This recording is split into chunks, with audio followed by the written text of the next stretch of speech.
بسم الله والحمد لله والصلاة والسلام على رسول الله صلى الله عليه وسلم وعلى آله وأصحابه ومن تبعه واهتدى بهديه واستنى بسنته إلى يوم الدين أما بعد.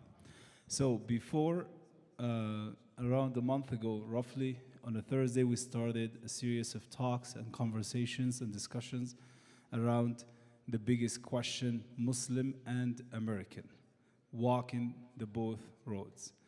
So the title tells you that we're talking about two things, being a Muslim and being an American, and how I walk the both roads of both identities. Last time, inshallah, my goal tonight is to take 15 minutes and then we leave 5 minutes for questions and answers, inshallah, if that's okay with you, Sheikh Muhammad. So very briefly, what we talked about before is we focus in something called liberating the terms. What does it mean to be a Muslim? What does it mean to be an American? And then we went to both of terms. What does it mean to be a Muslim is who I am. Who I am exactly, who am I? We said, understanding myself as a Muslim, I have three directions. One direction is vertical, one direction is horizontal, and one direction is inside, internal. Vertical is my relationship with Allah subhanahu wa ta'ala. And Allah specifically identified that by وَمَا خَلَقْتُ الْجِنَّ وَالْإِنسَ إِلَّا لِيَعْبُدُونَ. That means I am a servant of Allah.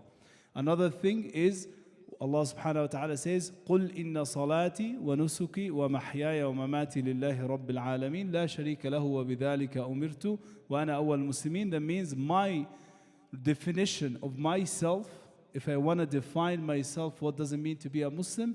My relationship with Allah, I'm a servant of Allah. And that never changes. That never changes. Anything like your labels in the world, your identities in the world, whether you were born in a different country, you came here, or you've been traveling across the world, or your race, or your ethnicity, or your language, all of these things will change over the time. But what the core of it is my relationship with Allah as I'm servant of Allah subhanahu wa ta'ala. And this is the core of your aqeedah, by the way. If you really want to summarize the whole aqeedah of Islam, I'm a servant of Allah, I'm a slave of Allah. And then comes from that a lot of rules and regulations. The other thing is my inner composition. I'm made of 5 components. Qalb, and aql, and shahwa, and jasad, jism, and nafs. These are the 5 inner compositions of who I am, and this is direction number 2. So direction number 1, my relationship with Allah. Direction number 2 is my inner composition. I'm made of these 5 components. Each one of them has an آفة العقل الهوى وآفة القلب الشهوة. Each one of them ونفس وما زكاها فألهمها فجورها وتقواها وهديناه النجدين. All of them, they have 2 roads that they can take, good and bad, or good and evil. Also, the third definition of who I am as a Muslim is horizontal, my relationship with the people, and life itself. Okay? That's in terms of the first title. We were talking about 8 titles, or 8 terms, or 8 headlines. Headline number 1, that we talked about it last time. Headline number 2, what does it mean to be an American? We have things that are identified as an American, but they're not truly like American. That's a production of the people culture and how the people produce. So we're not going to focus on the stuff that produce negativities about Americans, because that's a product of so many things. We're going to focus in 3 things that we're going to take from the American culture. Number 1 is a legal layer. What does it mean to be American? I have a right legally. And I have a right also to be civilly active. We have a right to open a masjid. We follow the zoning, we follow the structure, we follow the laws, and we open it.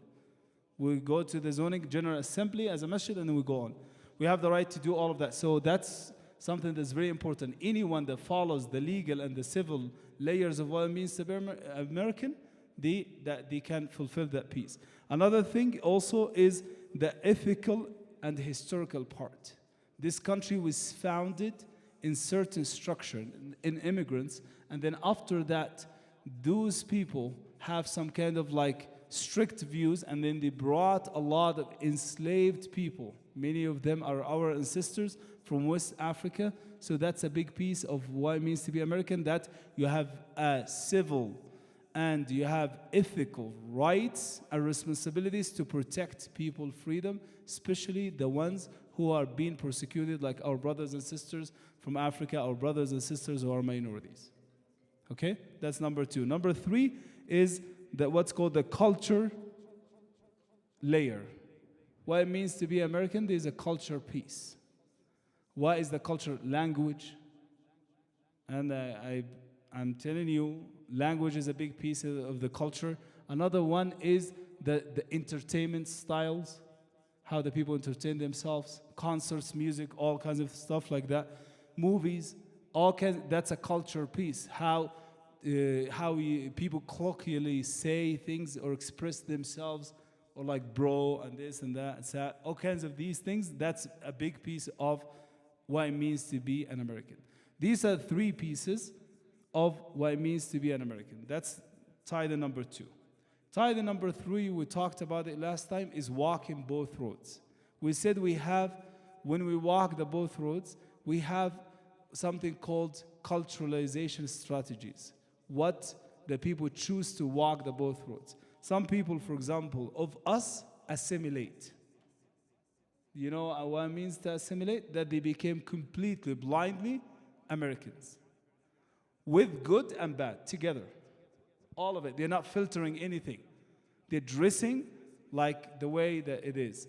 The people dress. They name themselves, instead of Bashir, Jesse. And instead of Fahd, Frank. And instead of Muhammad, Mo. And instead of this, and then they do it like that, and they assimilate completely. That's not one group of us. Another group of us, they do what's called isolation. They isolate themselves completely. Completely, they're not taking anything.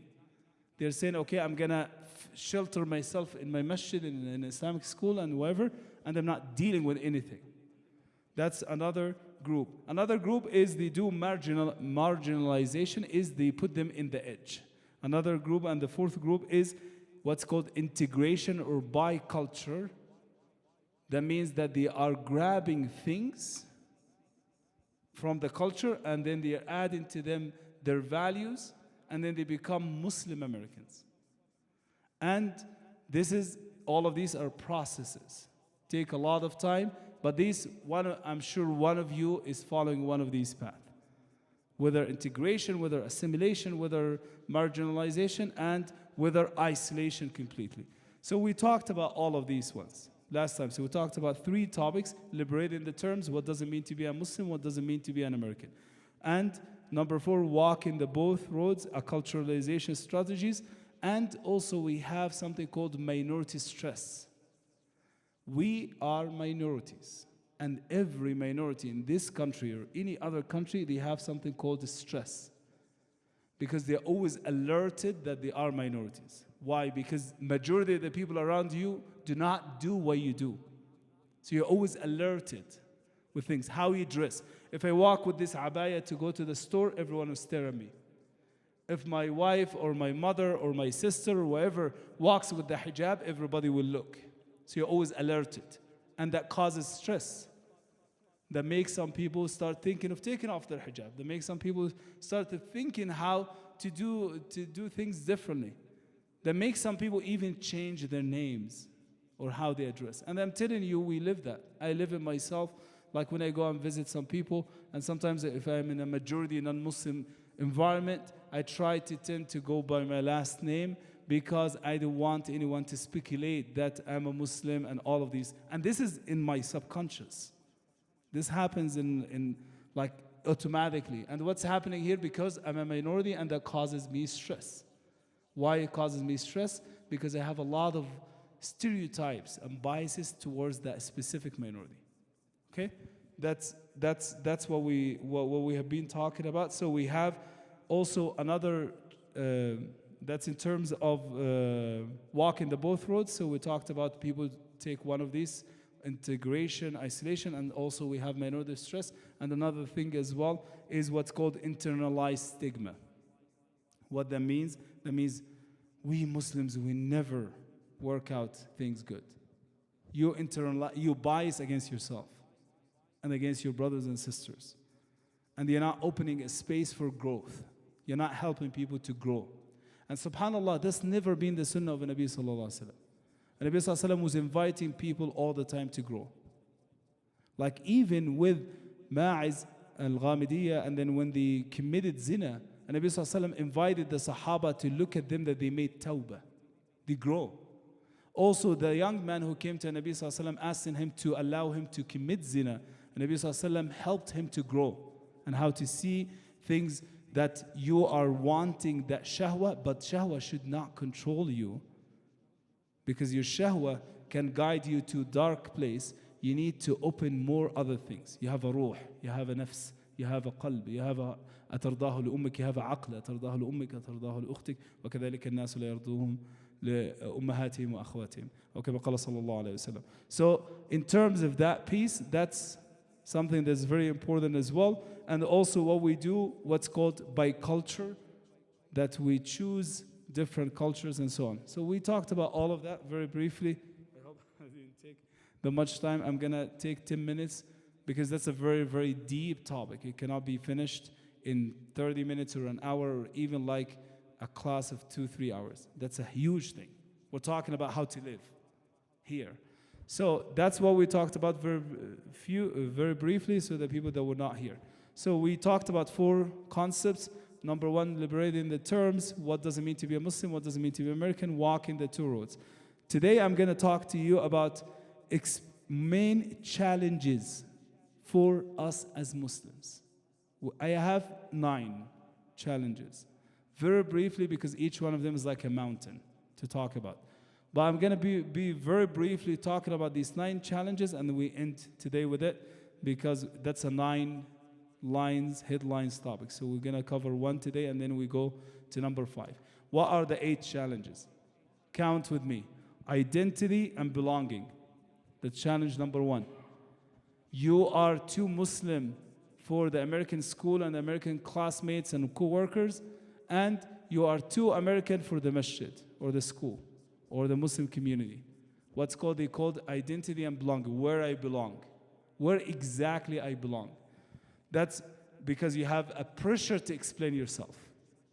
Like literally today, I was talking to someone who's not Muslim. I was helping him out. He was going through suicide and killing himself and all of these stuff. So once he know my name, he said, "Are you Muslim? Tell me about Islam and tell me what's this. And you guys are not stoning me." And then I feel like pressured. You feel like you're pressured to explain who you are and what your religion is. And can be challenging, right? That can be challenging sometimes because you are coming for certain things and it keeps distracting you. Also can be an opportunity for da'wah. By the way, we're not going to talk only about challenges, but today, because it's a big topic, we're going to talk about challenges. So do not please selectively choose today's topic and say our life here is horrible, because we're going to have another line called opportunities, but we cannot cover it today or tonight, inshallah. So number 1, identity and belonging. You find pressure in explaining yourself.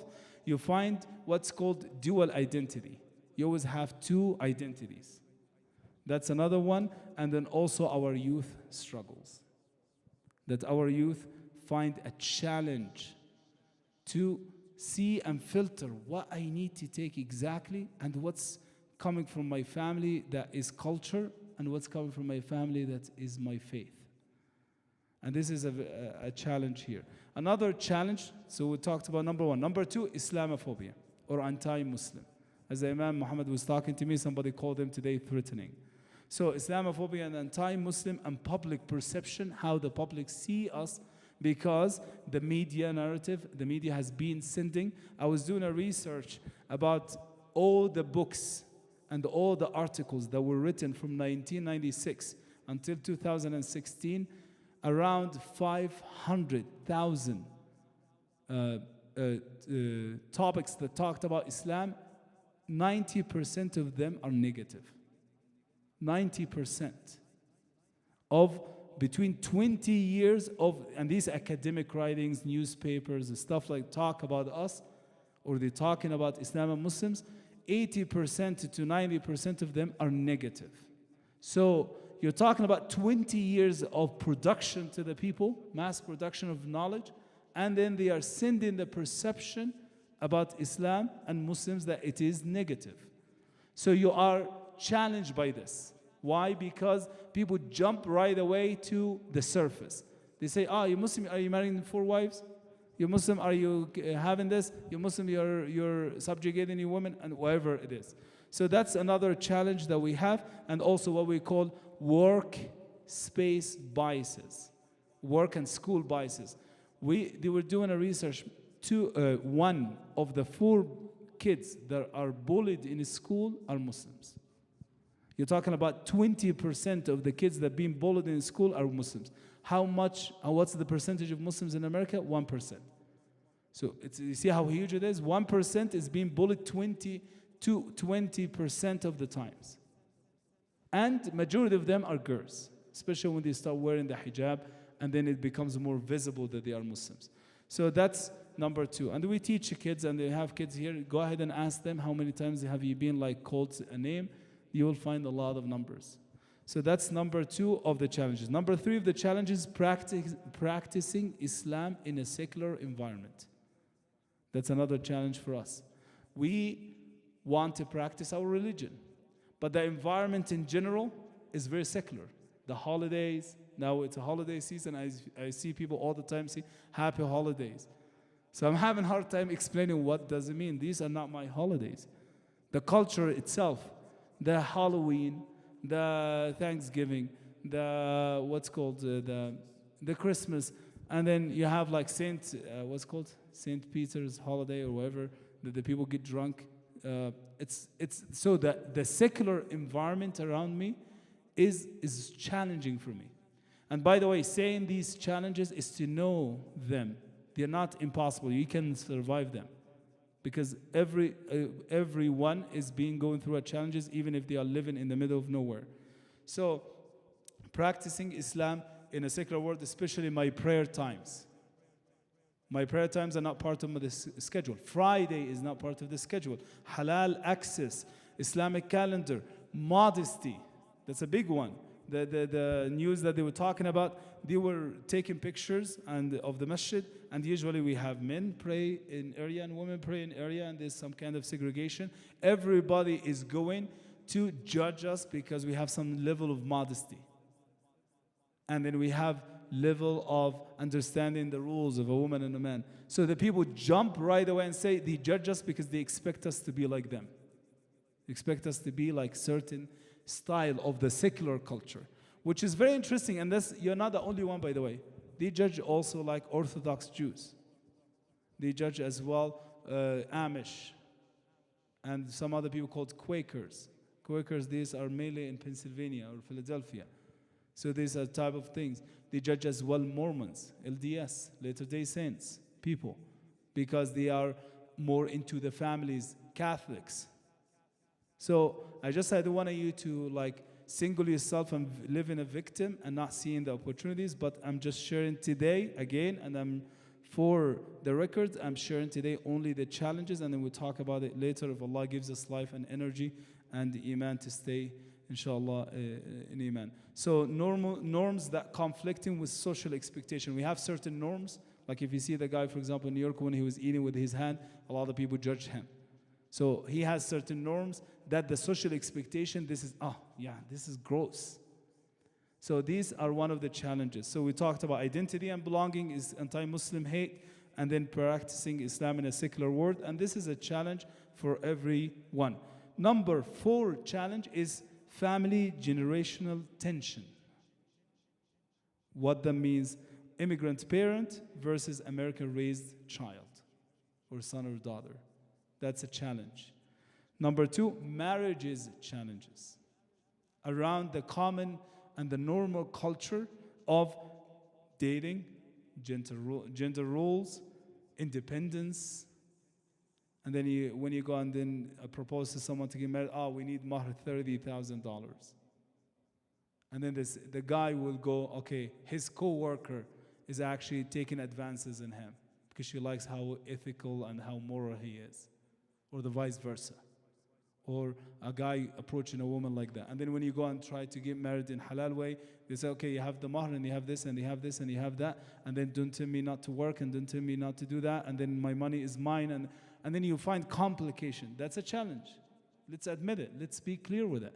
This is one of our challenges, that we are involved in so many cultural norms, and then we forget the deen, and we forget قول النبي صلى الله عليه وسلم أعظم النساء درجة أو أفضل النساء درجة أيسرهن مهورا. And قول النبي صلى الله عليه وسلم إذا جاءكم من ترضون دينه وخلقه فزوجوه. And قول النبي صلى الله عليه وسلم تنكح المرأة لأربع: لجمالها ولحسبها ونسبها ولدينها ولمالها فاظفر بذات الدين تربت يداك. And then you forget the قول النبي صلى الله عليه وسلم when you talk المرأة الصالحة إذا نظرت إليها سرتك وإذا أمرتها طاعتك وإذا غبت عنها حفظتك في مالها وفي مالك وأهلك. Whatever, أو كما قال صلى الله عليه وسلم, all of these literature, all of these amazing things, we put them in the closet, and then we say, no, we need this and this and this to be a successful marriage. How do you know if this is what constitutes a successful marriage? That's another challenge. So 4 challenges so far: independence, identity, Islamophobia or anti-Muslim, practicing Islam and secular world, family, generational tension. I'm repeating myself a lot because I want you to memorize these. Number 5 is mental health trauma. That's a big elephant in the room. Many of us have gone through wars, or they become a refugee. And many of us are immigrants. And many of us, they left it in psychology, they call it the symbol word.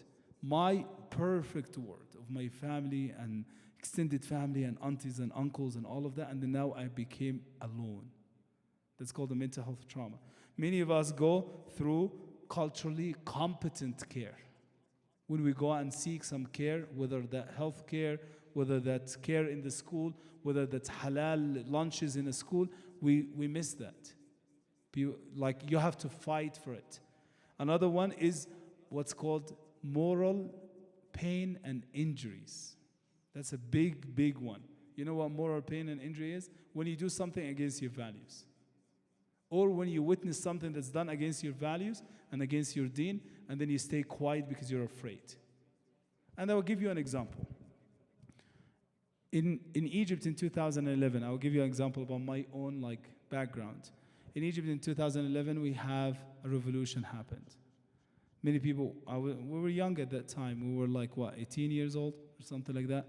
And then we were very active and energetic and all of these things. And then after that, things did not happen according to the plan. And I personally know friends that have been killed. Like, I know them, I lived with them, I ate with them, I spent time with them. And then I went through a lot of challenges, trauma, and moral injuries that, why didn't I do enough? Was I wrong? And then you keep asking yourself these questions. And these are trauma that you carry with you. These are the things that hit you to the core. Why? Because you feel like you're losing faith in humanity. You're losing faith in that. You become numbed. You become indifferent, and so many things like that. And many of us carry this with us here. Okay? Number 6, and I will finish with that because of the time. Because I think I took more than I supposed to. And then we can carry on. It's much better to have quality more than quantity. Community fragmentation. That's a big one. We're fragmented. You know what fragmented is? We're smashed to pieces. We're plenty, as the Nabi Sallallahu Alaihi Wasallam said, وَلَكِنْ كَغُثَاءِ السَّيْرِ.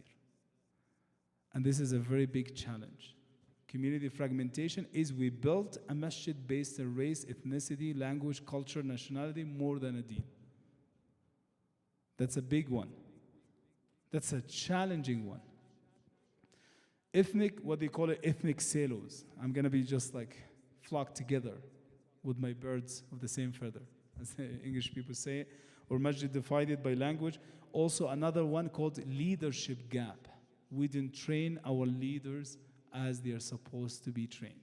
Why? Because we don't have enough institutions to help a leader to take that role. Another thing is called lack of training. Another one is called underfunded institutions. Underfunded institutions. Our institutions are not funded well.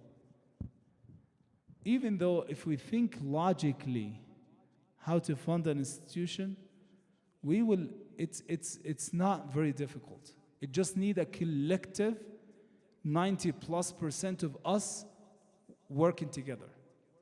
Let me give you an example. How many people here pray Jummah? 1,000? Almost 1,000, right? More than 1,000. Let's say, okay, 1,000 person. If everyone donates, I don't like the word donate, to be honest. I like the word contributes.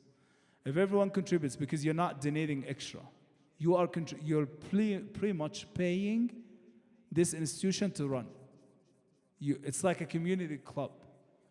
So it's not donation. And some people don't get that idea. They say, no, I'm not, they keep asking every Friday, they keep doing that.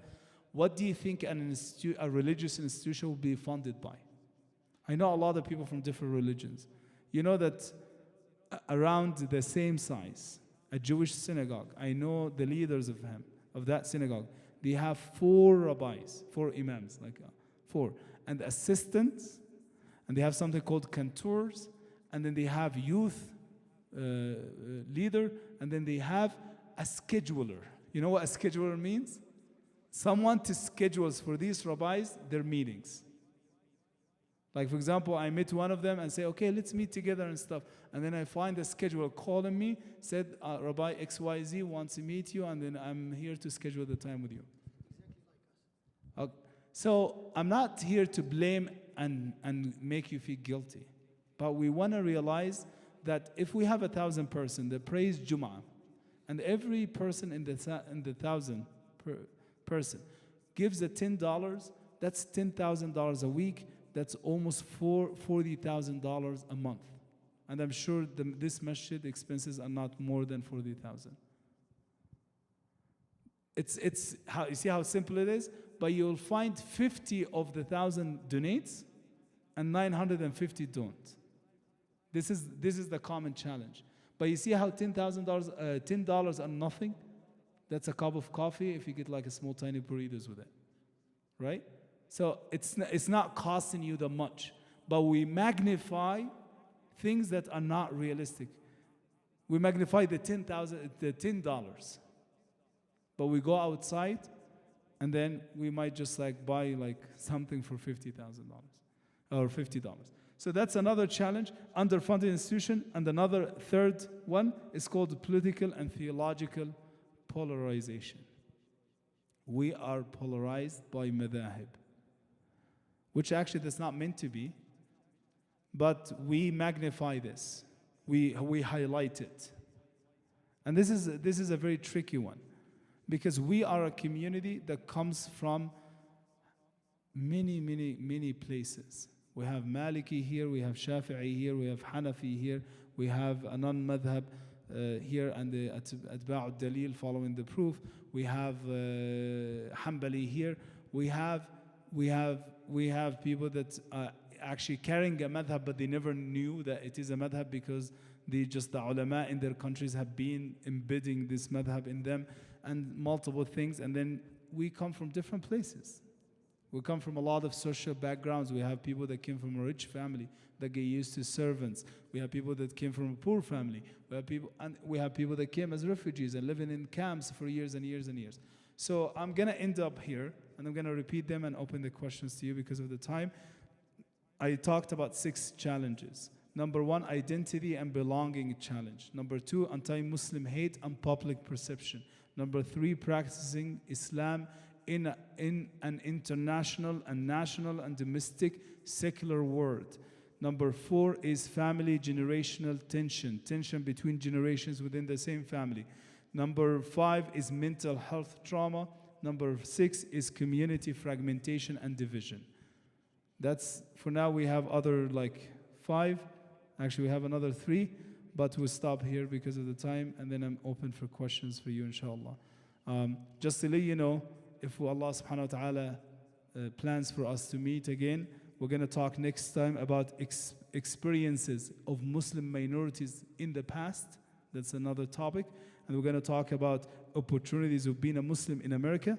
And then we're going to talk about terms to define. And then we're going to talk about wrapping up and next steps. So these are the ones in the future, if Allah subhanahu wa ta'ala gives me the energy, iman, and life itself. So, any questions, thoughts, reflections, comments?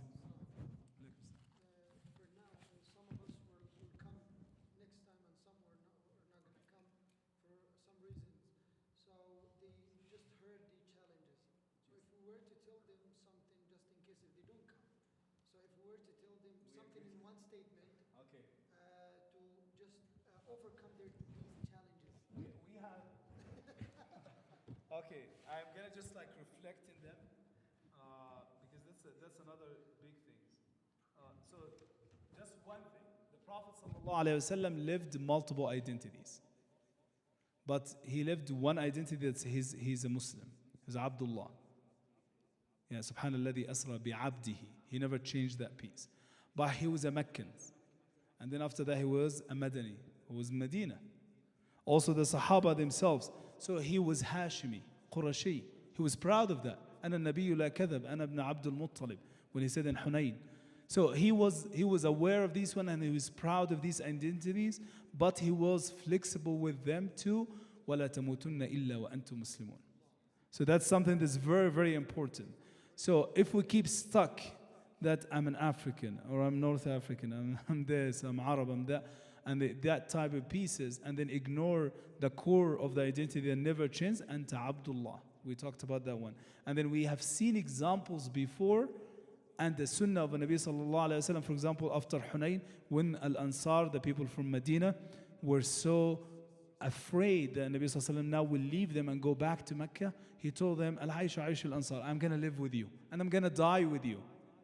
And if I'm not from, I forgot what he said exactly, but he said like, if I choose, I will never choose other than to be from Al-Ansar.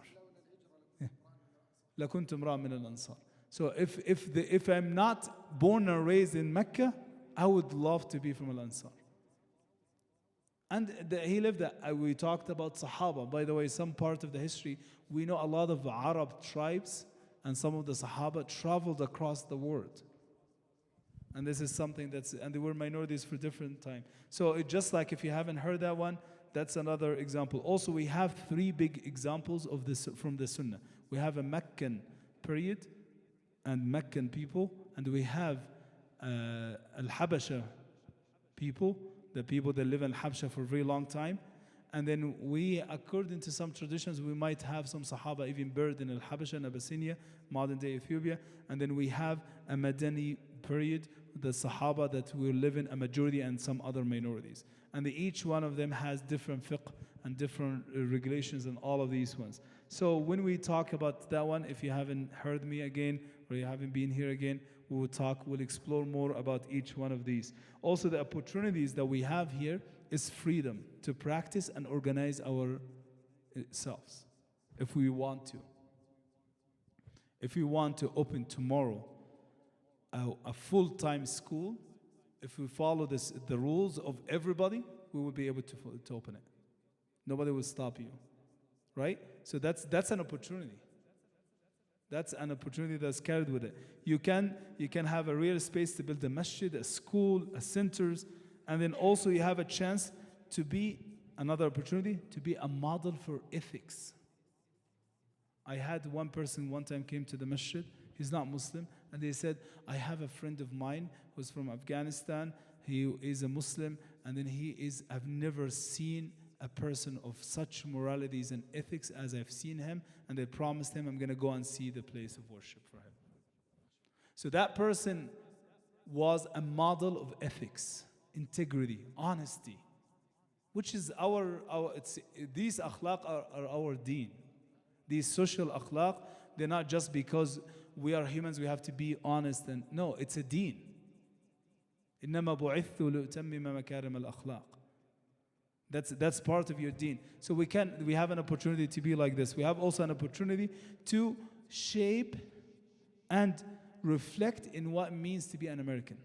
Focus in the stuff that are developing and growing people more than the stuff that are damaging people. Substance use that's damaging people. Alcohol, smoking marijuana, involved in drugs, casual relationships, one night stands, dating, and all of these ones. That doesn't define America. By the way, for your own knowledge, that wasn't the case 100 years from now ago. In early 1900s, if somebody dates someone, that's a big deal. So it doesn't define what it means to be an American. It doesn't define actually to celebrate every holiday that they are celebrating. The people celebrate, a majority of people. It doesn't define it. I want you to still know that you are an American, but at the same time, you're not celebrating that holiday. It's okay. It doesn't give me, it doesn't hit my identity as an American person. So I focus in the stuff that. Also, another thing is falah. I have opportunity to have success in that one, and I have also spiritual growth. That's something that's very interesting. I know people that came from their countries, they were not practicing Islam at all, and when they came here and they were under the pressure, their religion has been revived. And I reflected in that, and subhanAllah, the best time of Muslims in the Sunnah that the Sahaba were craving to come back is the time of Mecca. At some point they said, when we were challenged, our Iman grow. So more challenges, Iman should grow with it. That's how, so it's about reframing, changing how you look, changing your glasses, put the glasses of things that are bad, put the glasses, okay, how I'm going to use freedom for my benefit, how I'm going to use this for my benefit, how I'm going to use this for my benefit. That's very briefly. We can talk more about it. It's a big topic, but just like for the people who are not going to be here, inshallah. Are we done? Okay. Okay, we take 2 or 3 questions because I have to go afterwards, inshallah. Yes. How should us Muslims respond to Islamophobia? As you previously mentioned, in the media, it's foundationalized in it. So how should us as individually, when faced with it, what should our response be? Okay. Nabi Sallallahu Alaihi Wasallam used to say, "Man kana lahu dhahrun falyu'ad bihi ala man la dhahra lah," which means if you're strong and good in something, use it for the benefit of your faith. And if I have a car and I know someone of my neighbors that doesn't have a car, get them in the car to take them to the masjid. So if you're good in Snapchat and social media and all of that, raise the awareness about it. Share like a daily quote or something like that. Another thing is being engaged, being visible. There's other pieces that we didn't talk about that actually gives you, it's a full thing that gives you like the road steps. So another thing is being engaged in life, in public life. Being in a TV, showing the people, okay, you can come if you want to. So the people are going to search, okay, this is a place there. If we have 100 people that are horrible and they want to know, we might have 10 people that say, okay, maybe let me explore it. Let me look at their website. That type of things. It's raising awareness. We need to expand a little bit our da'wah concept. I did a research about da'wah in the US. It's very interesting. Like I even planned a program, like a workshop to do about it. We're very limited to da'wah is that person converted to Islam. So I'm good. No, we expand it. Raise awareness is part of da'wah. Building connection with people is part of da'wah. Being present, sometimes in areas that you're usually Muslims are not expected to be there. Like for example, conferences in jail, like go visiting the jails or visiting hospitals or like being in public spaces or like having like an Eid or like these type of things is your da'wah. Majority of the people who convert to Islam, if you're talking about them, they take stages. That's another topic. But actually, when somebody changes their religion or even move within the same religion, they go through stages. One stage is frustration. They're frustrated with the life. Another stage is seeking meaning. They look for something that gives them meaning and purpose. The third one is fascination. They start being fascinated with something. And then a third one after that is what's called, that's another thing we'll talk about, it's called frustration or disappointment, if they're not understanding what that meaning is. So the point is, many people take time. Many people take time. So to fight anti-Muslim hate is to be more publicly present, to use the skills that Allah has given to you, educate yourself, and expand your concept of da'wah. But your presence sometimes is a da'wah. Okay? Briefly. Yes. Alaykum assalam wa rahmatullahi wa barakatuh. Muhammad, why is it that there is no available resource for mental health for the youth? Okay. Because there is a lot of issues with the youth Okay. mental health. Why is it not even an organization as big as we are, community? Yes. Why is it that there is no help for that? They have to go outside Yeah. the community and seek help outside the community. That's a very great question. We have a rising organization, Muslim Youth for Positive Impact. Alhamdulillah, they just got a building, but we don't have enough funds that been invested in that piece. We haven't invested enough in that piece. We haven't invested in educating because majority of the mental health is secular sciences. So there's no spiritual, if you talk about their own concept, there's no spiritual or religious or deen components in it. So it becomes a very, very secular. And then we have a lot of, unfortunately, a lot of mental health professionals who are named Muslims, like their name is Ahmad or Fatima or whoever, but when they engage in the treatment, they are not having the foundation of Aqeedah of Islam when they give that treatment. So the reason is we haven't been investing in it. That's the simplest answer. We have seen a rising investment in that, invest in the organization that are happening, and I will give you an example of Muslim Youth for Positive Impact, Muslim Family Services, and some individuals here and there who are Muslims that want to do that. Invest in these ones, and invest in the organization. That's how it goes, to catch up.